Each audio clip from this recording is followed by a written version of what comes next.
had the gentleman's handshake where they had a deal. They're like, okay, we'll just shake hands. You buy this land, I build this, or whatever. And you didn't need like tons of paperwork. You trusted each other. But that would change over the course of, I guess, a couple hundred years. Now you need all kinds of red tape and paperwork. So.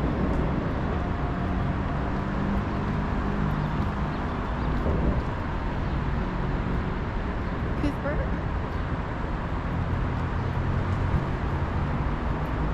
I thought of someone, an old friend named Adrian Cuthrell, I think, or Ostera Cuthrell. Now I'm forgetting her name, but it does start with C-U-T-H. It's not Cuthbert, but I thought of her because I was in the Trader Joe's just behind this church here on the other side on Arch Street, and they look very similar. The young woman working here at Trader Joe's could be like a younger sister by a lot of years, but the friend that I have, her dad was African American, her mom Asian, like Japanese, sort of Tiger Woods-ish. And the woman working at Trader Joe's kind of resembles her, although being slightly darker toned, if you will. So my guess would be there's not as much Japanese or whatever might be mixed in the DNA there.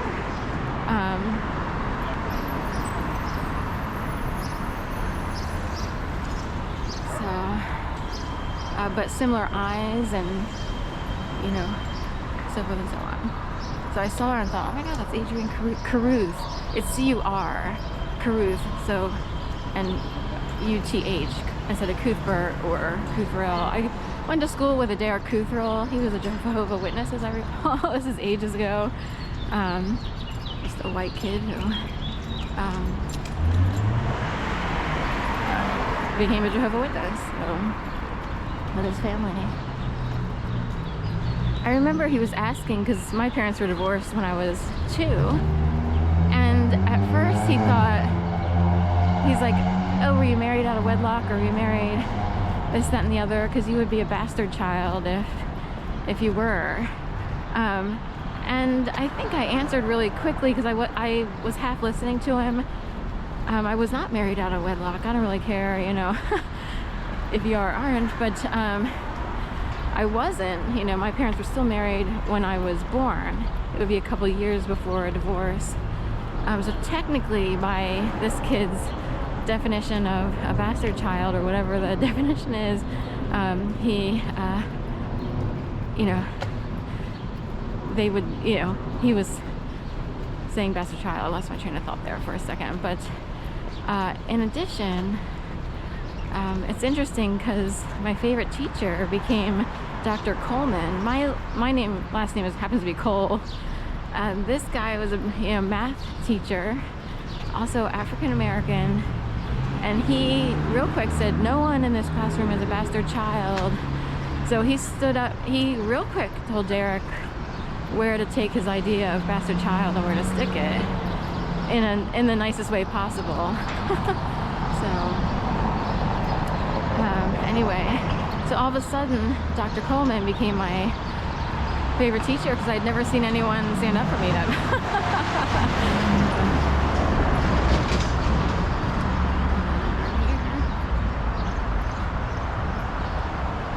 So, right. The all-seeing eye-ish of the convention center design looks like a graduation cap from a distance when it's a plaque on a piece of stone here, marble. I don't know what's going on today. Insta, is that the... So, anyway.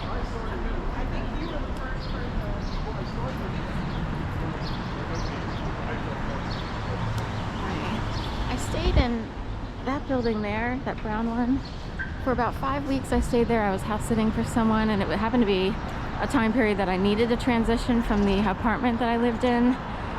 Two apartments, the first 2 apartments that I lived in when I moved to Philadelphia converted to condominiums. Keep on straight. Actually it's a thing. Okay.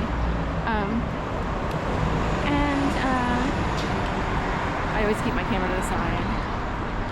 So I'm about 5 years ahead of your game. So anyway, the game would be no one loves to see themselves in a reflection, even, you know, the tiniest of people. And when you carry around a camera enough, you learn to avoid every reflection possible because it becomes a monstrosity. So anyway, anyway, 2 of the apartments that I lived in when I first moved to Philadelphia, they both converted to condos. The first one was, you know, seemed likely that they could turn to condos, but it, you know, it messed me up. I'm like, oh, I gotta move, and now I'm all mad at the man for. And the second apartment I moved to, south of what would be Bump in the neighborhood, also converted to condos, and the second apartment was not likely to turn into condominiums. So is that an infrastructural push of a targeted person? They did the same thing to my mom. She was living in these regular apartments in this is Jacksonville, Florida. All of a sudden, they're going to turn to condo. And it's like, that's my mom and myself, and technically my sister in a different way. We're all pushed out. My mom and myself by condominium associations who decided to take over random properties that, you know, are on the borderline of looking like condos. Particularly the second apartment I was in was an apartment in a converted row home, if you will. Man, it's kind of, they have really high ceilings, you know. It wasn't that great of an apartment, but somehow they converted it to condominiums. Can you believe that? So, yeah.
Undefeated.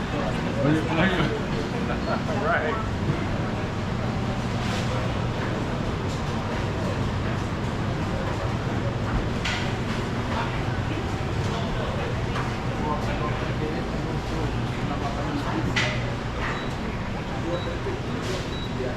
Have you ever seen adults that for some reason they have childish expressions or what have you? And it might not totally be their fault. They might be in a brain matrix or a community matrix that keeps people that way. This happens even to victims of rape or very serious offenses, and somehow they look like they're laughing or smiling.